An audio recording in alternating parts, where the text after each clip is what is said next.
everyone, welcome back to my channel. I'm Becca. I'm Shota from Tanks Green Stuff here in Tucson, Arizona, where we take landscape materials and we make organic landscape products like compost, fertilizer, wood chips, potting mixes, and all kinds of wonderful jazz like that. And I'm the compost operations, marketing, sales, everything else. Soil designer. Soil designer, yeah. Yeah. We wear a lot of hats. We're a small company here in Tucson. Today we are going to be talking about fertilizing. I asked you guys if you had any questions about fertilizing on my stories. Should we just get right into the questions? Yeah. All right, what do fertilizers do? What's the point? Well, fertilizers replenish your soil with the nutrients that the plants are removing from the soil. So in most cases, like legumes are one where they're actually putting nitrogen back into the soil, but in most cases, plants are pulling nutrients out of the soil. Fertilizer is used to replace that nutrient and to make sure that there's enough there to produce flowers or new growth or fruit, whatever that may be. And like in the case of organic fertilizer, it's also replacing organic material and carbon and things like that in the soil. So different forms of fertilizer: liquid, powder, slow release, sticks, fish fertilizer. Yeah, so there are so many different types of fertilizers, and one of the hardest things is picking which one you're gonna do. Right. And I've always used synthetic liquid fertilizer until this one. Yeah, a lot of that has to do with the fact that if you go to a Home Depot or a box store or even a lot of nurseries and stuff, if you're looking for something, right, and you know nothing about fertilizer, you're gonna walk in there, you're gonna look at this shelf of like 100 products, and you're gonna look for the one that says tomato plants, or you're gonna look for the one that says house plants or general purpose or whatever it may be, and you're gonna look for one that seems reputable or comes from a reputable brand like Miracle Grow, and you're just going to go and pick one. And that is just kind of the world that we live in today, where fertilizers, a lot of people don't know a whole lot about it. And so you just kind of go with your best gut feeling from the marketing and from what's available on the shelves at your local retailer. And there's really nothing wrong with that, except there's a whole lot more to fertilizing. And How did fertilizer start, and how did people know that fertilizer was a thing? fertilizer itself originally started out as just manure or fish bones, you know, or not old people, but what is it?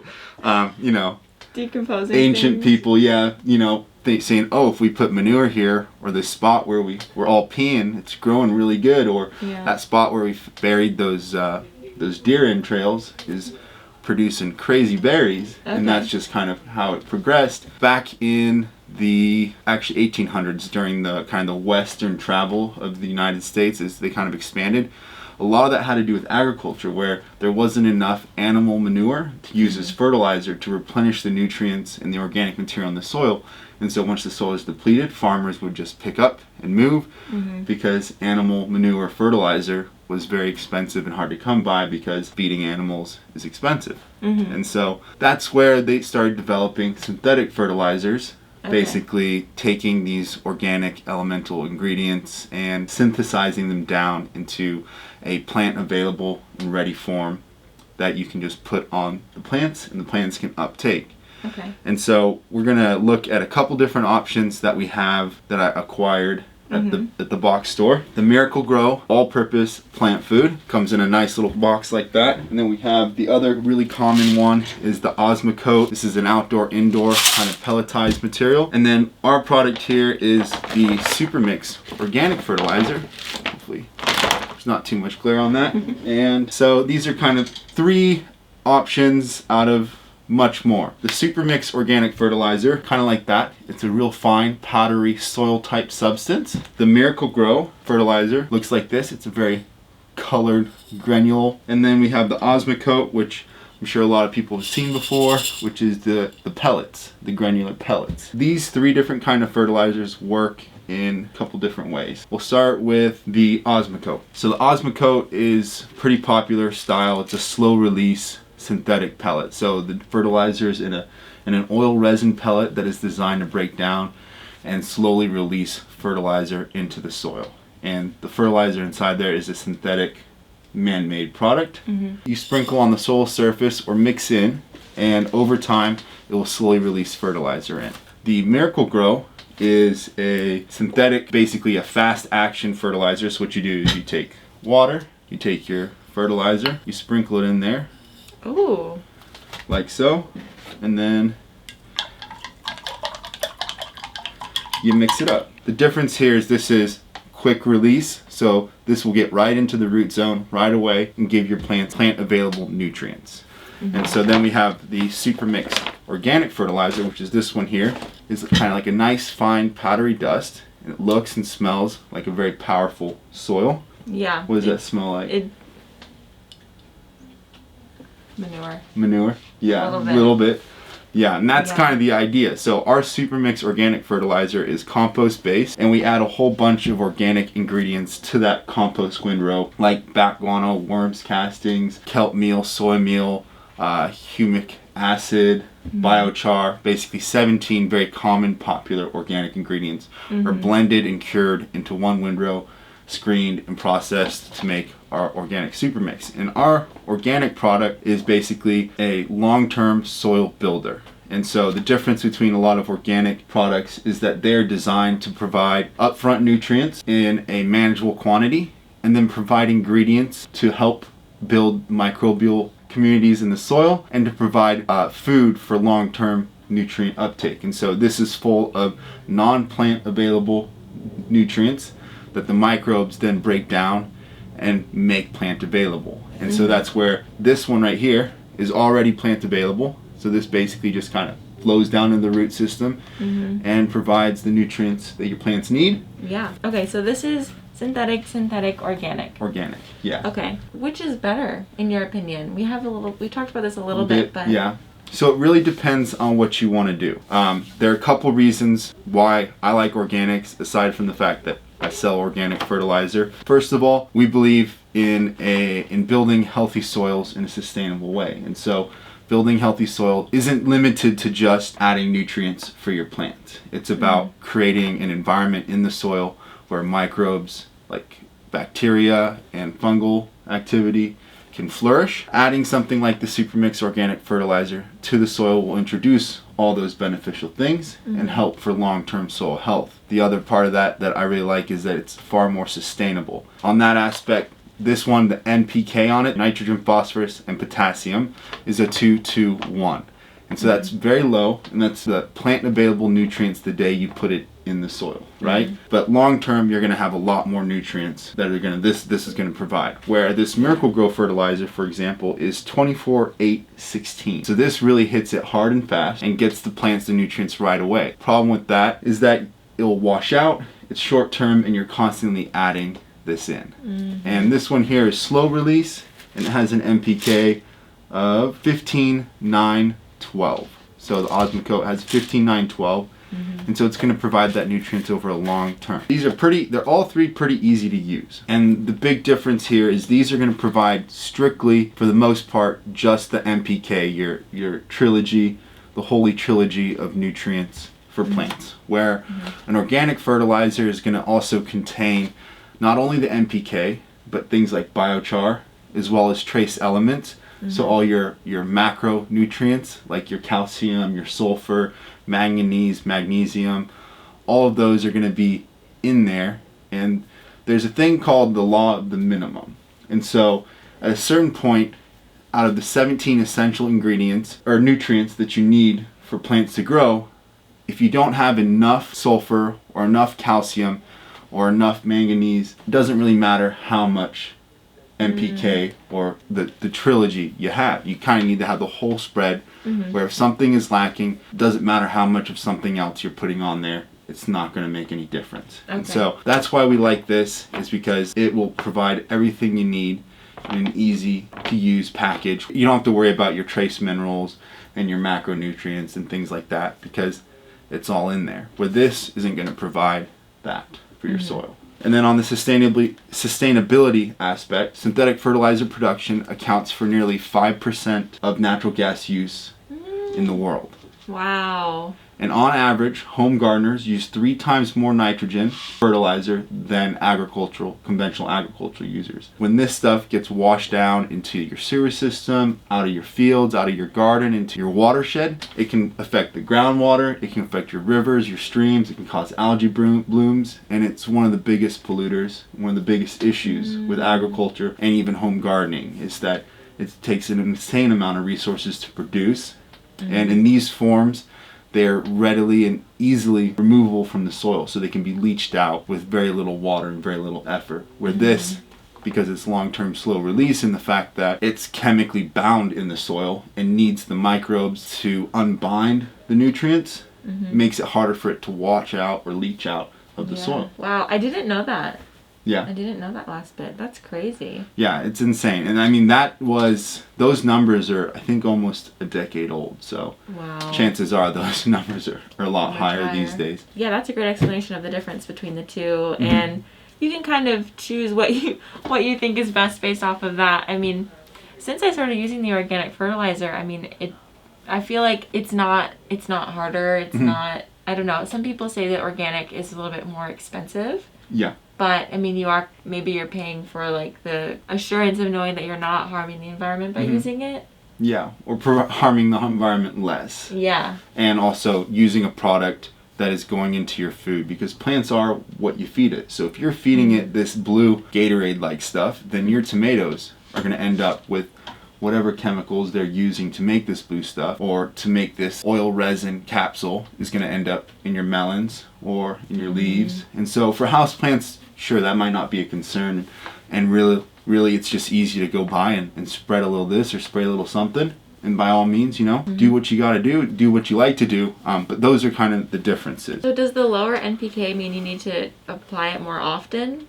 Not necessarily. I would say most organic fertilizers combine with good soil health or promote good soil health. And so although the original nutrient availability is lower, the long-term nutrient availability is longer. And so a lot of these synthetic products will recommend adding more fertilizer every 6 weeks, or adding more fertilizer every 2 or 3 weeks. And that's because it's a shock. You go in there, the plants are taking it up, and then when you're watering it, it's washing away. And so that's why there's like this cycle of using it more regularly. Making an assumption here, you probably don't need to fertilize as much if you're using an organic.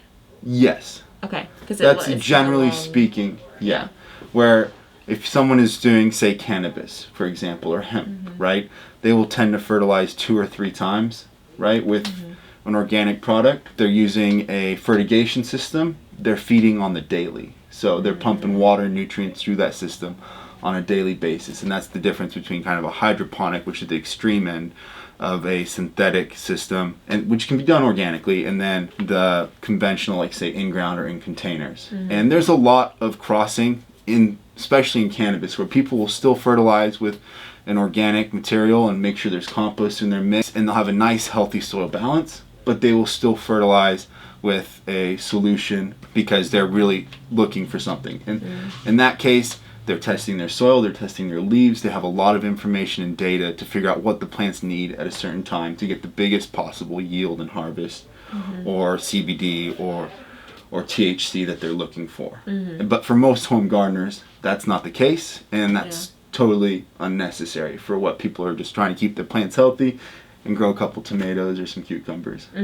Which is better for cation exchange capacity? So generally speaking, cation exchange capacity is the soil's chemical capacity to transfer nutrients or elements or atoms within the soil. And there's a lot of chemistry in there that we won't get into today because I feel like I can't explain it very well. Pretty deep. So if you're interested, I have some other recommendations that we'll go over at the end. But organic fertilizer tend to have better cation exchange capacity, and that's because in an organic soil system you're using something like compost or organic material, where the bulk of the cation exchange capacity comes from is the organic material or clay. This one's a really good question. Can you fertilize with household items like eggshells and coffee grounds, homemade fertilizer options? Yeah, I got a lot of questions about DIY, homemade, like food scraps.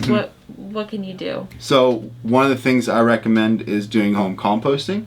That's a great way to take your food scraps and turn it into something that you can grow more food in your garden. The 2 specific ones that we were asked about was coffee grounds. Coffee grounds are great. You can put them in a vegetable garden, just kind of sprinkle them on the soil, and they add nitrogen. So despite being black coffee grounds, they're a green material, which is what they call something that has good nitrogen in it. But I would hold off on just going around and sprinkling your coffee grounds on your houseplants, mostly just because if you have a lot of coffee grounds and you have a couple houseplants, then you're going to be really overwhelming your houseplants with this coffee ground nitrogen. Okay. Is it too strong? Like, what's the... Not necessarily. It's just hard to tell exactly how much you're putting on there. Okay. And so what I would recommend doing is if you wanted to do coffee grounds on your plants at home, put them in your compost, and then whenever you're transplanting something, or you could just make even a mini coffee ground compost. Whenever you're transplanting, add that into the soil when you're mixing up a new blend or getting ready, kind of sprinkling it on. For the most part, I would say household stuff I would save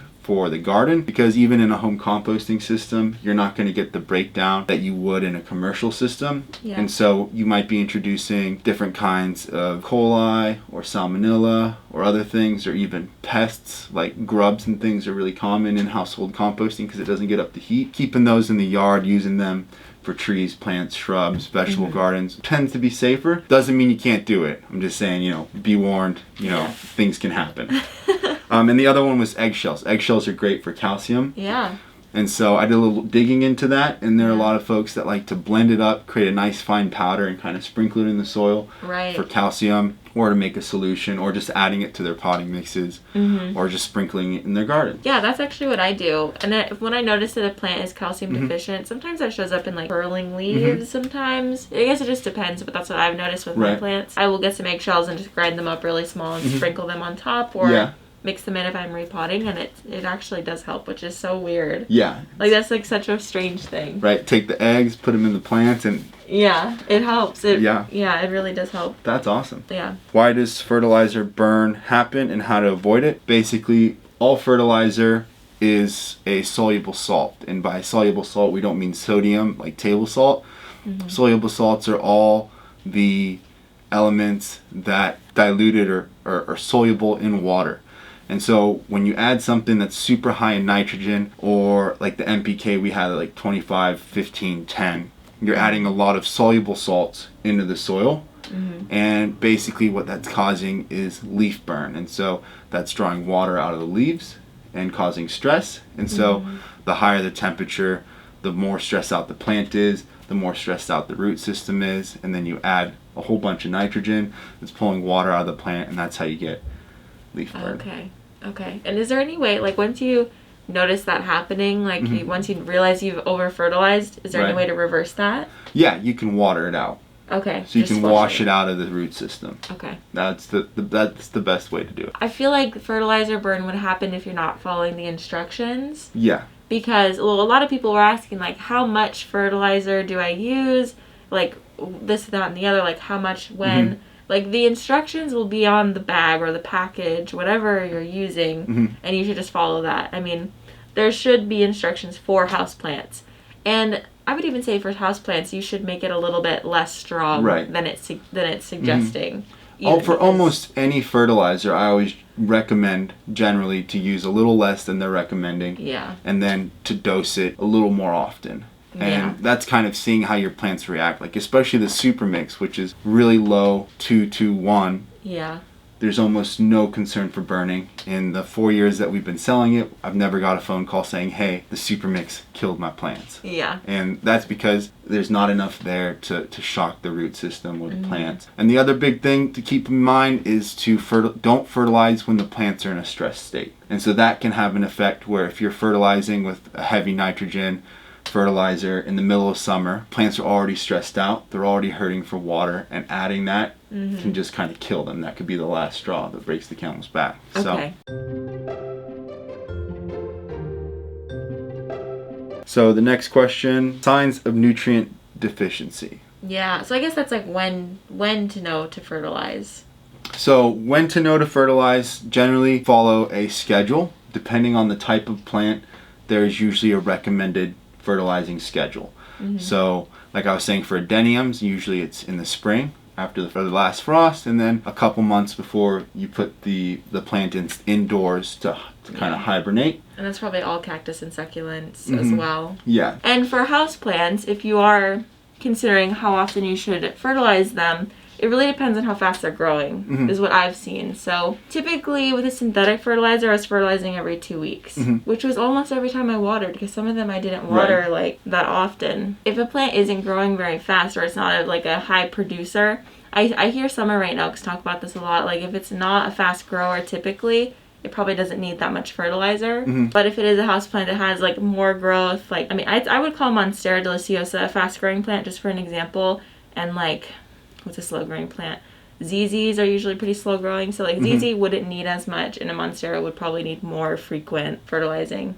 Like we were saying earlier, you're replacing what the plant's taken up. So if you just keep kind of adding it, you're going to get that salt buildup, and you could end up kind of shocking or causing harm to your plant opposed to benefiting it. But sometimes if a plant like is not putting out any growth, like during the growing season, it might need fertilizer. It might need like a boost. It might need a little kick. And so I wrote down a couple ones. Veiny yellow leaves with chlorosis, where the leaves kind of curl up and get brown.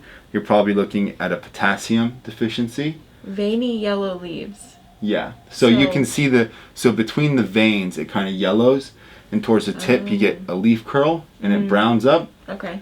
That is likely to be a potassium deficiency. If your plant has stunted growth, it could be a phosphorus deficiency. And then nitrogen is going to be yellowing at the tips, and particularly on the new growth. And the other thing to keep in mind is that although they can be symptoms of nutrient deficiency, a lot of those symptoms could be a deficiency in something else. It could be heat stress, it could be the water, it could be a micronutrients or a macronutrients. You know, it could be any number of things. And so providing good soil health, good soil care, good watering practices can help you avoid all these issues. And it's really hard to say absolute certainty what something is. You know, there's a lot of good common examples where you can point out and be like, that's what it is. Depending on the time of the year, you might have a different answer for what that symptom is showing. Microbes and roots are very powerful at asking for what they need and taking what they want, and managing their rhizosphere or their environment in the soil. So powerful, they can buffer their pH, they can adjust for whatever it might be that they're looking for. And so if you're maintaining that, you can avoid a lot of these nutrient deficiency issues or questions on what it might really be. Yeah, okay, fair enough. The next question is, can hydroponic fertilizer be used for soil plants? Yes, generally, yeah, you can use hydroponic fertilizer for soil plants. And a lot of that share the same nutrients content or share the same base ingredient or are ultimately designed to be used for both applications. Like the Supermix itself was originally designed for in-ground containers, soil, in the soil. But we sell this to Merchant Gardens here in Tucson, and they're a big local hydroponic food grower. Okay. And he uses it in his hydroponic systems and really likes it. So yeah, even if you're not using soil, you could still use this. Supermix. Yeah, okay. Just do your research, do your testing. Don't always expect to get it on the first try. A lot of this stuff, you know, despite there's science backing up things, nutrient availability is very dependent on the type of water you have, the type of soil medium you're using, the temperature even can make an effect on that. And so keeping everything in mind, can you fertilize through the winter if your plant's still growing? Yeah, as long as your plants are growing, fertilize. Like here in Arizona, winter is our biggest vegetable growing season. So from basically November to May, Arizona produces like 90% of the fruits and vegetables that are consumed in the United States. Wait, say that again? What? Yeah. So like Yuma specifically, but Arizona produces 90% of the, sorry, not fruits or like tomato, but vegetables produced or consumed in America during November to May. Like the lettuce especially, right? Yeah, lettuce, cucumbers, peppers, tomatoes come out of Arizona. And so that's our biggest growing season. And there's a lot of information on zones, like online, like depends on your zone as well. And yeah, I mean, if you live in a warmer climate, you don't really have a dormant season. Like, I think with my houseplants, it's maybe like 1 or 2 months where I notice they're dormant. But that's just because I keep my house cold, probably. But I don't experience it here. But like in like Maine or like just up where it's actually cold, that is a little bit more relevant. So it just depends on where you specifically live.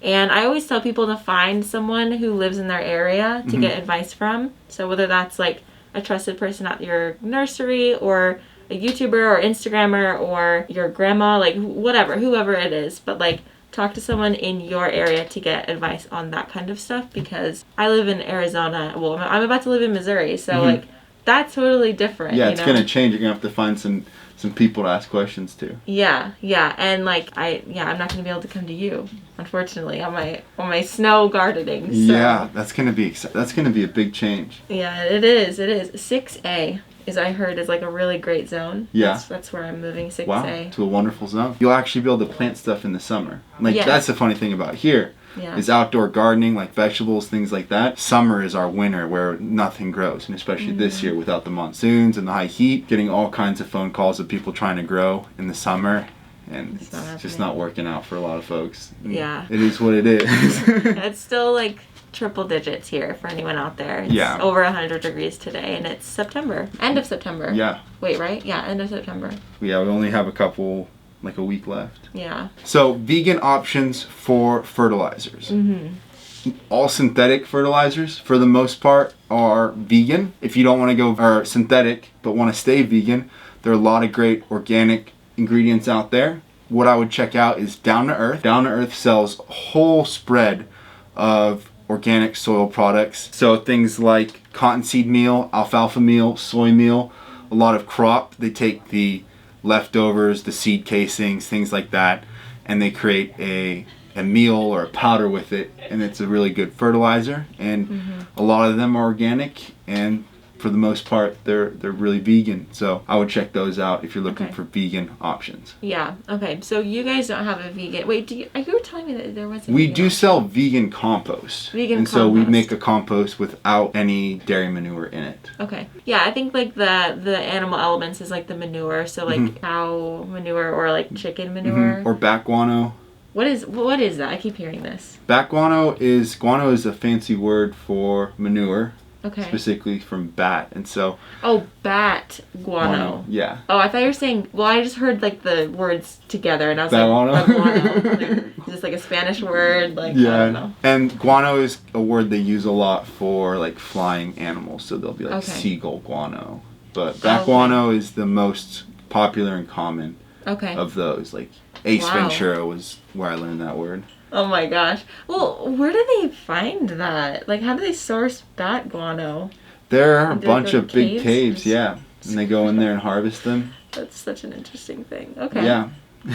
There's actually a couple caves in Arizona where there are a lot of bats, and you can actually go up to the cave, and they don't harvest guano there, but if you go out and check out the cave, you stand out and there's a cool manure-y sweet breeze will hit you in the face, and for some people that might not be fun. But for me, I was like, oh, wow, that's some primo stuff. And I was just standing there kind of smelling it and checking it out. Everyone's looking at me weird, but you know what? It's good shit. Yeah. Oh my gosh, that's so funny. And then the other one I wanted to bring up for vegan was worm castings. Yeah. Worms are animals, and I understand that. But depending on why you're vegan and why you want to grow vegan, I think worms produce some of that manure, which we call castings, that are super beneficial, like top of the line in terms of an organic fertilizer, without whatever your concerns may be. You know, if it's environmental, then worms and worm farming is one of the most environmentally positive forms of farming there is. And then if it has to do with animal cruelty or abuse, then worms are pretty hard to abuse, I think, and for the most part they're like in the soil getting all the good food that they could ever want in those vermicomposting systems. So I actually saw someone have a worm casting bucket in her house. It's like this whole system that she purchased, and she's doing it in her apartment in Toronto. So I mean that's really cool, and she just puts her food waste in it, I think. Yeah. And then they just like go to town. So it's pretty cool.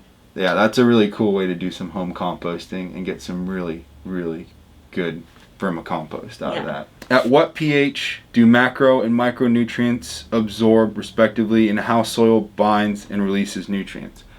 And on my notes, I put too much to answer.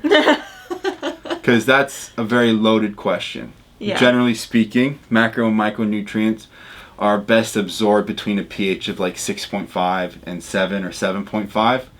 And then how it binds and releases in the soil really depends on the type of soil and specifically the nutrients. And so at this point, and as well as the water you have and the pH that you have of your soil, the pH of your water, the temperature of the soil, what time during the growing system. And so aside from the fact that plants are really good at buffering and controlling the pH around their root system, this information is a little too much for most people. So what I would recommend to most people is don't worry about your pH, don't worry about testing your soil, don't worry about testing your water. Provide a good, healthy soil system, which we talked a lot more in depth about in one of the previous videos. Yeah. And if you do that, then your plants will have everything they need to protect themselves, to buffer themselves, and to create an environment in the soil where they're going to flourish. Yeah. So, but if that's not the case, and you're really concerned about pH and nutrient availability, which tends to be more of a concern for chemical or conventional fertilizer users, then I would recommend checking out Teeming with Nutrients by Jeff Lowenfeld. This is he is a wonderful presenter and a wonderful author. He has 3 Teeming with books: Teeming with Nutrients, Teeming with Microbes, and Teeming with Fungi. And this is a reference that we use here in the office, that I have all my new staff read and make notes in about nutrients. And so he gets into a lot of the technical stuff and the technical science, and he makes it very easy to understand in terms of how nutrients and specific nutrients are moved through the soil and how they're processed through our environment, as well as how they're processed through the plant, and how pH, temperature affect nutrient uptake. Because if you're doing it on those lines where it's really strict in terms of pH and you're concerned about that, then the best recommendation is you have to get your soil tested, and they'll let you know exactly what you need to add to your soil to make it better. And if you're looking for lab testing, if you're here in Arizona, I recommend IAS Labs, and that's a pretty reputable lab here in Arizona, and they're really great about understanding the needs of Arizona growers. And so if you live somewhere and you want to get your soil tested, reach out to somebody in your area. Reach out to a certified lab that's in your state and knows what the soil is like. Because if you live in Arizona and you send them a lab test from here of your soil in your garden, they're going to freak out on you. They're going to tell you all kinds of things are wrong with your soil, because they don't understand that we have really alkaline soil, that we have really hard water, and that we have really high levels of salt and salt accumulation and things like that. Yeah, and usually universities have a connection with that kind of stuff. Yeah, and a lot of universities like the U of A Cooperative Extension can be very helpful at interpreting lab tests or giving recommendations. Demonstrate how to use Tank's Supermix on houseplants. This is an open bag. I brought my bag with my measuring cup, but what I've been doing is, well, first of all, you read the instructions. Like, not to like simplify it too much, but it says there's like instructions for in containers, and that's what houseplants are. That we're planting in containers. I wanted Shota to just kind of like talk about this a little bit more, because this is based on the gallon, which a lot of our houseplants are not in like gallon, or it's not gallon-sized containers. Yeah, it's like it's based on inches. So basically what I did is I just looked up how many gallons are in a whatever inch pot, and that's how I did it. Okay. So I think that we're going to just like do some math and leave a guide in the description box if you're interested. So we're working on, that's not something I was able to finish this morning before we recorded, but we'll go ahead and put together a guide for all the pot sizes, all the inches and the gallons, and we'll kind of leave that on our website. And we'll also put it in the description. And so if you have any questions, you can either consult our website or feel free to shoot us an email. Because if you email us, I'll be the one answering your questions, and I should be able to tell you how much you need for whatever pot size you're doing. Yeah, but first look at the information chart that we're going to provide before you send him like 8,000 emails. He's a busy dude. He's got a lot of hats on. Should you want to show him how it's done? Yeah, let's do it. So this is a 5-inch pot probably. So I'd estimate it to be about a half gallon. Okay. So if we need 1 cup for 10 gallons. So 5-inch pot, 2.4 teaspoons. And what we're doing is just sprinkling them on the topsoil. This is how I've been fertilizing with this lately. And as you water the plant, the fertilizer will just like infiltrate the soil. And we know that will for sure happen here because this soil is very airy. It's actually potted in the De La tanks. So look what you did. It's actually potted in the De La Tank soil mixture, so I've already seen how it interacts with the fertilizer, and it works really well. It does infiltrate pretty quickly, and you won't see it at the top after a while. Yeah, that's all. So get your measuring out and check out the link in the description box below to get that chart. We'll definitely have that available. All right. Okay, cool. Well, I guess that's all we have to say about fertilizer today. If you are interested in their organic fertilizer, I have been using it for a couple months, and I say that it's really, really awesome. I've seen some really awesome stuff with my plants, and I don't know, I trust the process. So I really think that it's a great fertilizer. We did also release our soil mixture, so this is now out and available in select Arizona retailers as well as online on Amazon if you're not in Arizona. So I'll have that link down below as well. We have 1 quart, 8 quart, and 16 quart. Okay, 1 quart, 8 quart, 16 quart bags. So that was a big request that we had bigger bags. So we did decide to do that. And yeah, that's all I have to say. Do you have any additional? Do your research and enjoy the plants, and don't over fertilize. Don't over fertilize. Always measure. And this is probably going to be our last video together for a while. So thank you for doing this series with me. I really appreciate it. It's been so much fun. I've been really enjoying preparing for it, taping it, and just having the content out there. I feel like I've gotten a lot of positive response from a lot of people about just information. Yeah. And we really appreciate being able to work with you on the De La Tanks mix. But this is going to be out, and we're going to be selling it for years to come. So hopefully when you come back to visit, we could do another video. There are a couple other video ideas that we didn't get to do. Yeah, for sure. I'll be visiting probably in the spring to see my family. So yeah, we'll definitely have to do that and get together again. But until then, thanks so much. And you know, everyone, you know, give us a thumbs up. give us a thumbs up. Give us a thumbs up down below to signify that you enjoyed this video, and comment down below. If you have any questions, they're going to be in the comments like usual. So, and we will see you in the next video. Bye.